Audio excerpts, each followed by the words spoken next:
So, good afternoon, everyone, and welcome to RPA's Town Hall on Succession Planning with Dr. Alex Liang. We're excited to have you with us today, and we're looking forward to a very robust discussion. This town hall is meant to be an interactive forum. There will be an opportunity for you to unmute your mic and ask Dr. Liang a question. So don't be shy. Feel free to turn your camera on. We're not worried about the background. We would just love to see your face. So after Dr. Liang gives his presentation, we'll open it up for questions. You can put your question in the chat box or use the raise your hand icon located under reactions. I'll call on you, ask you to unmute your mic. You can ask Dr. Liang a question, and then you'll mute your mic and we'll call on the next person. So with that being said, Dr. Liang, you may now begin your presentation. Sounds good. Hello, everybody. I have a short little presentation, just about 3 slides or so, and then we'll open it up for discussion here. So as you know, I am the current president of Dallas Nephrology Associates. You may know that DNA is a fairly large group in the Dallas area. And we have about 100 nephrologists currently and about maybe 12 or so APPs. And we're just in the Dallas-Fort Worth area. We're not anywhere else. But I've been in this position for about 5 years, and I took over for Ruben Velez, who, as you may know, was one of the former presidents of the RPA, and Ruben was our president for 16 years. So it was challenging, actually, to figure out how we're going to do this transition. So let me move into my slides here.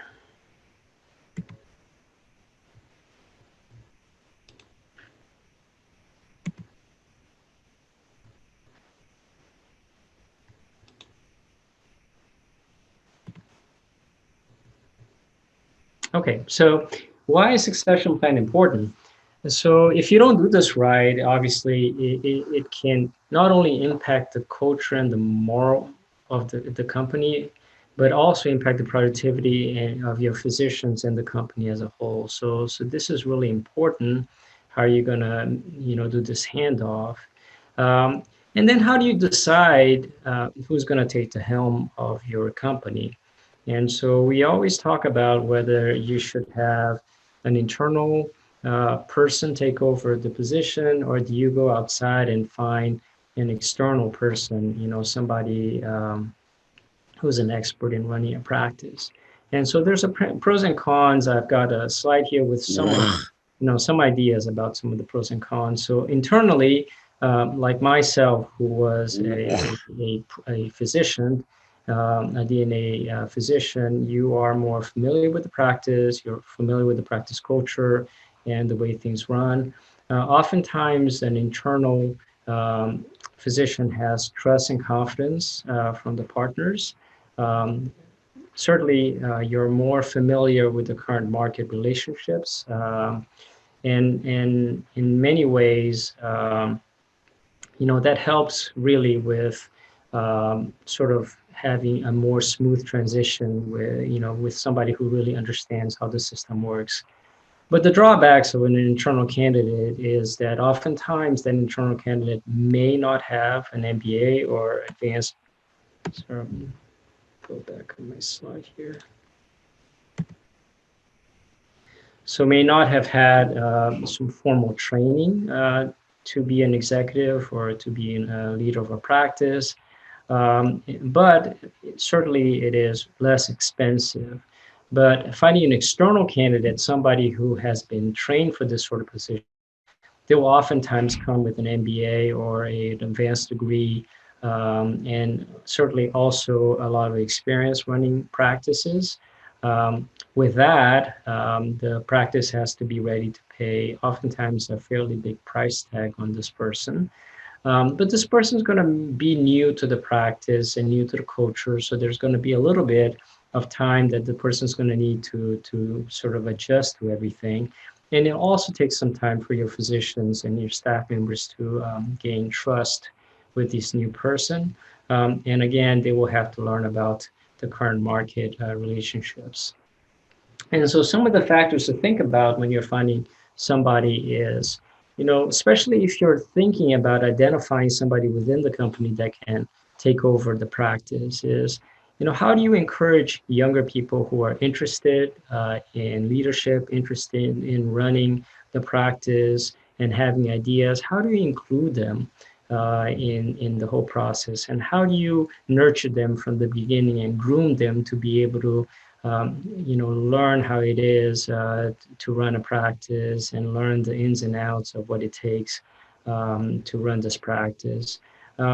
Having the ability to encourage people to get involved from, early on, I think is a good idea. In our practice, I was actually I began as a chair of one of the sectors, and with that, I was part of the executive board, and so was very involved for many years and a lot of the ins and outs of the practice during that time, and had the opportunity to actually run a lot of projects for the practice as a whole, and those are sort of opportunities for younger physicians to actually take the helm of certain projects and have some visibility within the practice so that other physicians can tell that somebody has an interest in potentially running the practice. Now, that said, the whole transition process needs to be fairly structured. So there needs to be some timelines and how this transition should happen. So we all knew probably about a year and a half to 2 years in advance that Ruben wasn't going to, be our president anymore. And so that whole process, we set up a whole, series of things that we needed to do to try to figure out how we were going to identify somebody to take over the job. And after that, once we made that final decision, there really needs to be an overlap by which the outgoing president overlaps with the new president to try to get this transition a little bit better. There's so much that I needed to learn from him, and I'm still learning from him. So he and I actually, this is my 5th year as president of DNA.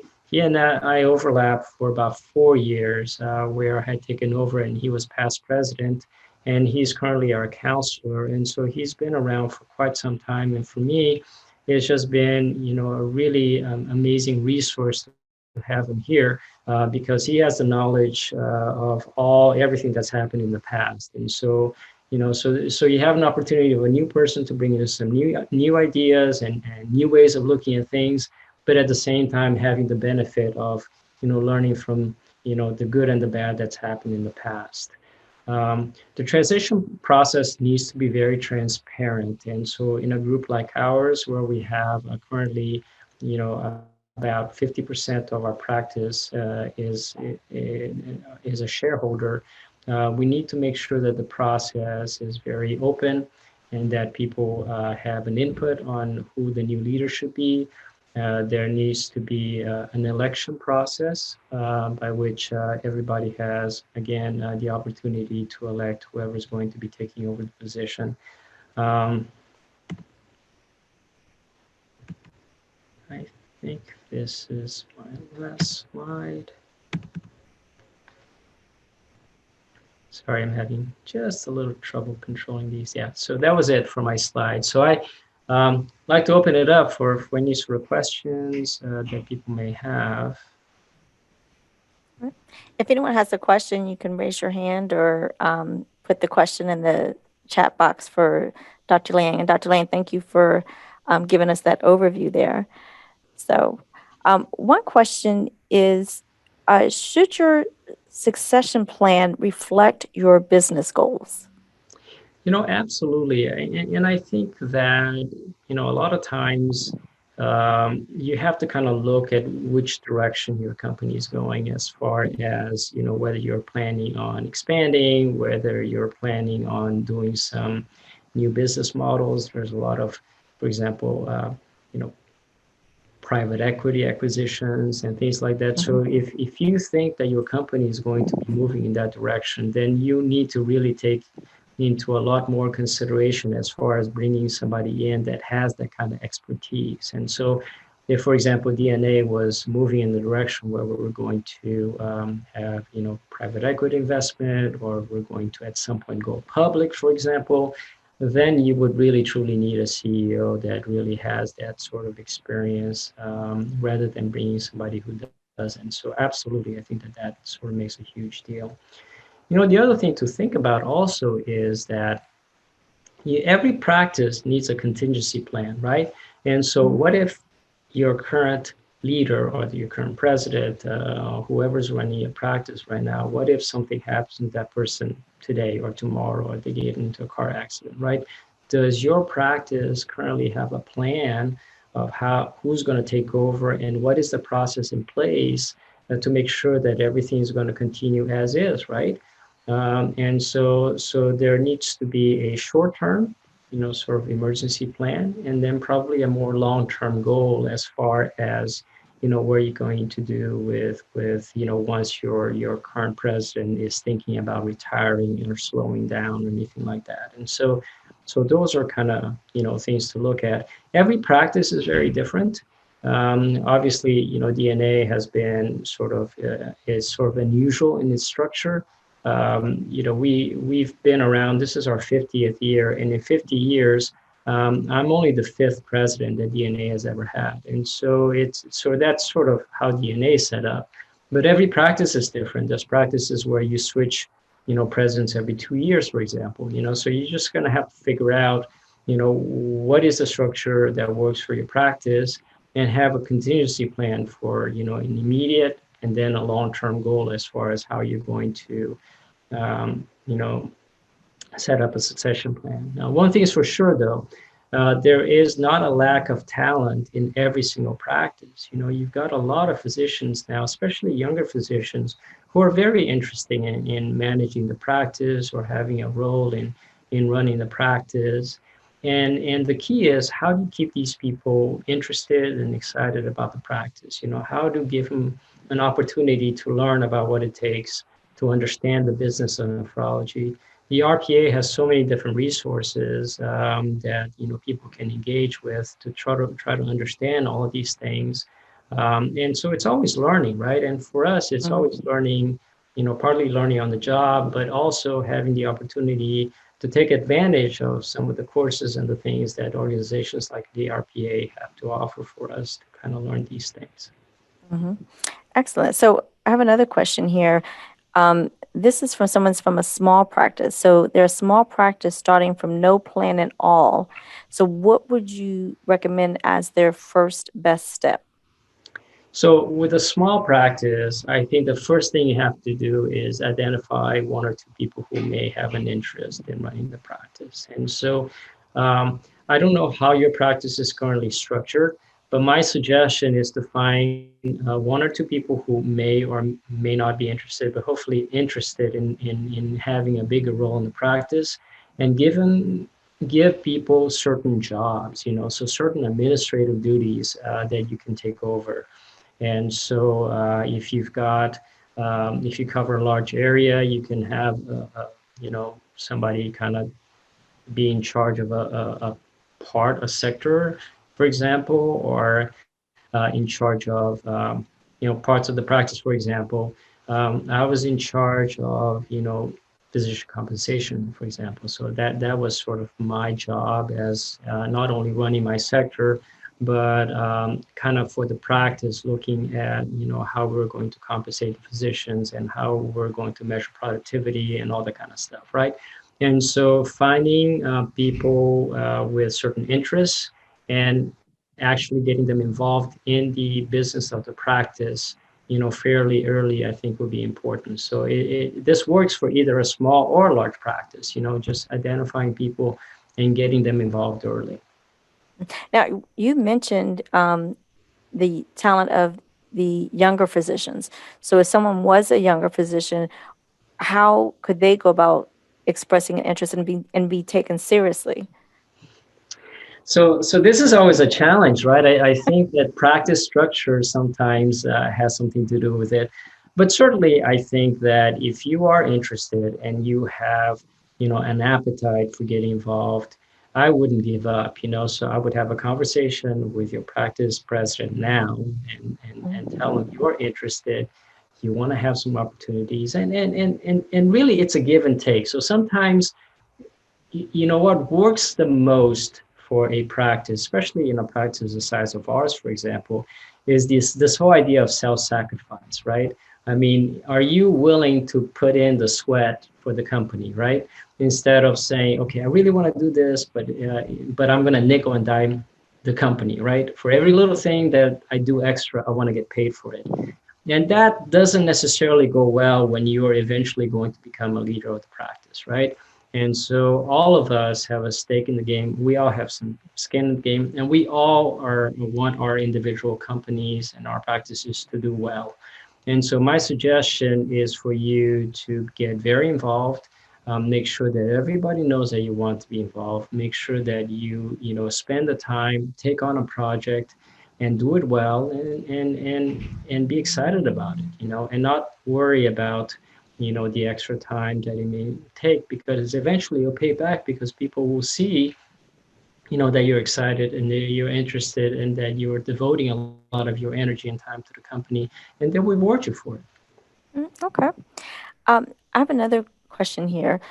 Should the succession plan align with your personal objectives? So obviously, the answer should be yes, but again, I mean, it's sort of difficult, right? So you're going to have to see what are you interested in, and what is Mm. every single person in your practice interested in. So that's sort of a challenge, right? And so personally, it's just a matter of trying to figure out what you want and what you expect your practice to be like, and what you want for your practice.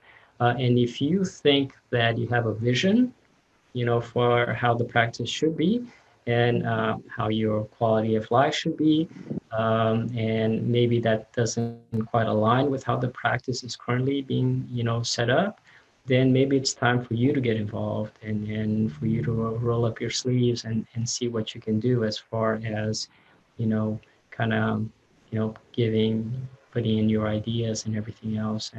And honestly, a lot of times it helps if you communicate well with your partners, because, a lot of times people don't say anything, but there may be quite a few people in the practice that are in full agreement with you for whatever, right, good or bad.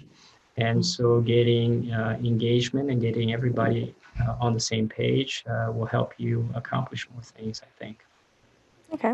Well, another question that came in, um, they do say RPA is a great resource. And so um, they were wondering what other resources are there to learn about the business aspect of nephrology. So maybe if there is something that you personally was your go-to RPA resource to help you, maybe mention something. You know, I actually benefited from just going to a lot of meetings, actually. And so what we did, actually, when I certainly started um, getting very interested in sort of running the practice, or being one of the people running the practice, I started attending a lot of meetings. And so I started going to RPA meetings, and really, I think that, having sort of all sorts of leadership resources also help. I did a leadership course here in town through a school called SMU here. There's a business school that I didn't take a formal course, but they just had a little thing, a 2-year thing that you can do in the evenings, for a couple hours a month. And so nothing really that I thought was going to be overwhelming. It wasn't a formal degree of any sort, because I just didn't have time. I was very, very busy with the practice at that time. But it teaches you a lot of skills, as far as how to communicate well with your partners. Um, a lot of these leadership skills, I think, can be learned. But what the RPA provides is, sort of the bread and butter, the coding questions, the billing questions, and all that. And so coming to meetings and actually, participating in meetings, and then, kind of learning, you know, sort of getting involved and signing up for some of these leadership courses. For me, it was very helpful. Like I said, some positions get a lot from getting a formal training of some sort, which I did not myself. And I don't necessarily think it's truly necessary. You don't have to have it to run a practice, but it helps. So being able to, I would just say that for you as a leader of a practice, the number one thing by far is to be able to communicate well. And so you've got to be able to communicate well. And transparency is so important, I think. And so for a practice to be successful, you got to communicate well with all your partners, and then be transparent with what you're planning to do with the practice. Where's the direction of the company? What are the goals moving forward? What are your long-term goals? And then get everybody's opinion to make sure that everybody is in agreement and on the same page. So, Okay, thank you. And I just want to go ahead and add um, one other resource that RPA has is every June we have our PAL annual forum, and that's Policy Advocacy Leadership Forum. And we do talk about leadership at that forum. So that's another good meeting to go to. It's in June. Next year, it'll be late June in Washington, D.C. And then at the annual meeting, a lot of times we'll have topics on leadership as well. So it's definitely a good idea to attend those and participate, because even just being around, um, your nephrology community and other physicians in all different size practices, that's a really great resource. So um, that's a and, great question. and Desiree, the RPA used to have a leadership program Yes. which I attended. I don't know if we're going to bring those Yeah. back, but that was We also very could. good. I Yeah. really liked that. It was very good. Yeah, we may bring those back. So the education committee is talking about doing something similar for 2022, which will be in Dallas, Texas, by the way. So mark your calendars, 24th through the 27th of March. We have a couple minutes for a couple more questions. Um, One question that came in: is there a right time to sell or transfer a practice? You know what? I don't know about right time. So that I think that's just different. I think it just again depends on what the goals of your practice are. I can tell you that we as a company, for example, DNA, have not been interested in selling the practice, but just about every other week I get, an email from a private equity firm, interested in talking to me. So I'm sure that everybody else on this call and everyone else around the country is getting similar sort of emails. And so it just depends. You have to understand, though, that all of these decisions sort of are pretty life changing for your practice, right? So if you're thinking that if you're going to sell a practice to a private equity firm, for example, um, the direction of the company is going to be certainly very different. And so there's good and there's bad, because there's going to be a good infusion of dollars, and certainly you can take those dollars and hire more physicians, and expand your practice and go to different places. But there will be some degree of culture change in the practice, and the goals of the practice will be a little bit different. And there may be goals that the private equity firm, for example, may have, and you're going to have to take that into account moving forward, because they're going to be either part or fully owning your practice. And so those are sort of things to think about. Um, in other ways, if you are having a lot of financial difficulties and a lot of difficulty running your practice, these days some practices are having challenges with our current value-based world. So everything is moving into value-based, with the ETC model, and with the KCF and CKCC coming up. And so certain practices don't have the bandwidth or the knowledge to be able to do some of these things. And so those practices have been seeking out other practices for help, and or other organizations for help. And so those are sort of, times that you may end up having to consider a change in your practice. And so again, there's really truly not a right or wrong, but it's just sort of depending on your situation and how your company is doing. Okay. One last question here, and I know you touched on this a little bit, but what details and specifics should be included in your succession plan?